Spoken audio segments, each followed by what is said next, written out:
Salutations, everyone, and welcome to What Mattered, the show where I tell you what mattered in the news this week. Mighty Number 9 is finally coming out next week. What? It got delayed again.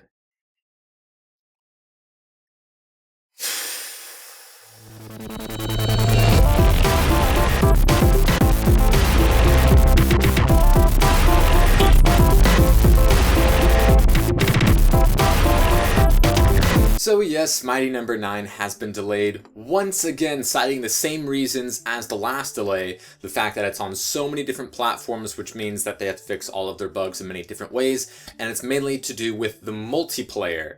So they didn't announce another release date, I think, just so that they don't have to go through this again. They said it'll come out spring, eventually. So that is quite the disappointment for us KG and Afane and Mega Man fans out there, and who want to have fun with their new guy Beck. And instead of it coming out on February 2nd, it'll probably come out in I don't know, late March, early April, May. I don't know. I just want it. So remember that Detective Pikachu game that we heard about a long time ago and was recently brought up a few months ago? And it's just like, well, yeah, let's see if that actually happens. Well, it did. It did, and if you want it's like a Detective Pikachu game, what could just take a look. 調べるぞ。大丈夫か？俺は探偵じゃないぞ。名探偵。面白くなってきたな。一緒に旅してるその相棒に伝えてくれ。So yeah, Pikachu could talk, a deeper voice than I thought many people were expecting. It's less Ash's Pikachu and more like Seth MacFarlane's Ted. He's kind of shy, he likes girls, he's really into coffee, and he can't really use electricity like other Pikachus can. I don't know if he can talk to other people outside of the character that you control, Tim, but, I mean, the dude can talk, so that's kind of weird, and who knows, there's already somebody who, dubbed over Danny DeVito's voice over Pikachu, because that seems to be, the American equivalent of what they showed in the Japanese trailer.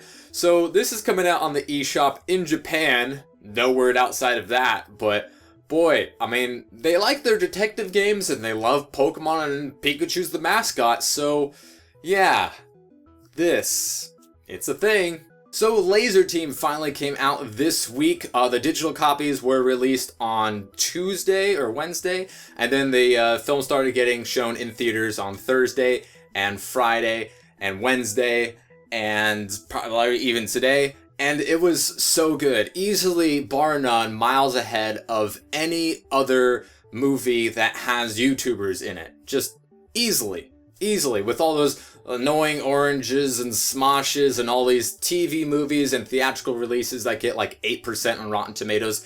This was a good film, as we would expect from Rooster Teeth, who do nothing but good things, whether it's animation or live action or let's plays or podcasts or news reports or anything. They've never done us wrong in the 13 years of Rooster Teeth, and they didn't disappoint with Lazer Team. I myself backed it. I got the digital copy, but was really trying hard not to watch it, and I didn't because I saw it in theaters on Wednesday, and it was really good. Really funny. The cameos were awesome. All the nice little Easter eggs in the background.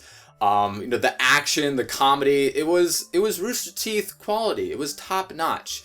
Best film of the year so far. Easily. Take that, Revenant and Norm of the North. Star Wars Battlefront got some new free DLC this past week. They said that they were going to give us, more and more content leading up to the DLC Season Pass season, which kicks off in March with some Solist things, and then they'll get into it all the way into 2017 every couple of months. And we finally got some more new free content this past week, as long as with some, bug fixes and some weapon balancing issues. So they added the new Tatooine map, which is like a Tusken Raider camp, which is a pretty cool map from what I've played of it so far. I annihilated some people. And that will be on 4 different game modes. They also added new skins for the Hoth versions of Luke and Han Solo. They also added private matches. They added daily challenges along with their weeklies and community challenges that they've been doing for a while. They did a lot of much needed balancing. The DL44 finally got nerfed. Its fire rate went down from 250 to like 180 or something like that. Something pretty drastic, as well as a range and overheat drop off. It's still very powerful, but you won't be able to just two-shot everybody in the world with ease anymore, which is very, very appreciated. Another much appreciated nerf was to the homing shot, which now instead of 0.4 seconds takes 1.5 seconds to lock on. And it had its effective range reduced by 10 meters, which really, you could have done more. That thing is super duper annoying, but at least I'm not going to get killed by it as much. They nerfed a lot of the explosive shots. They nerfed the bowcaster. They nerfed the health of Slave 1 and Millennium Falcon in the Fighter Squadron mode by 30%, so now you can't just ram into dudes forever and last the entire match. They changed a lot of the experience bonuses for certain game types. You don't get as much experience for destroying an AI-controlled enemy fighter in Fighter Squadron.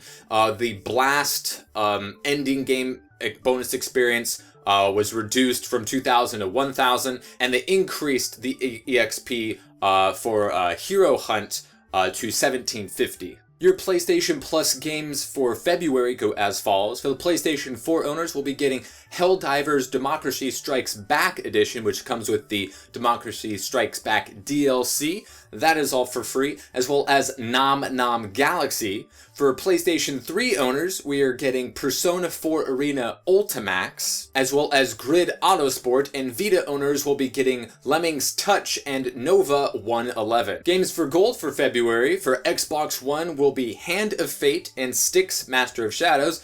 Also for Xbox One as well as the 360, you'll be getting the Sacred Citadel as well as Gears of War 2. So the Division beta started this week, first on Xbox One and then in PS4 and PC.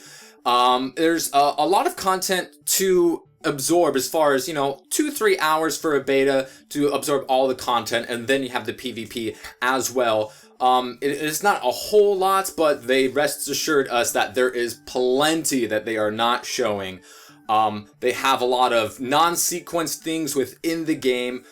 People are really, really excited. They're still streaming on the Division Twitch channel during the entire process of the beta. Now, pre-ordering the game was supposed to guarantee access to the beta.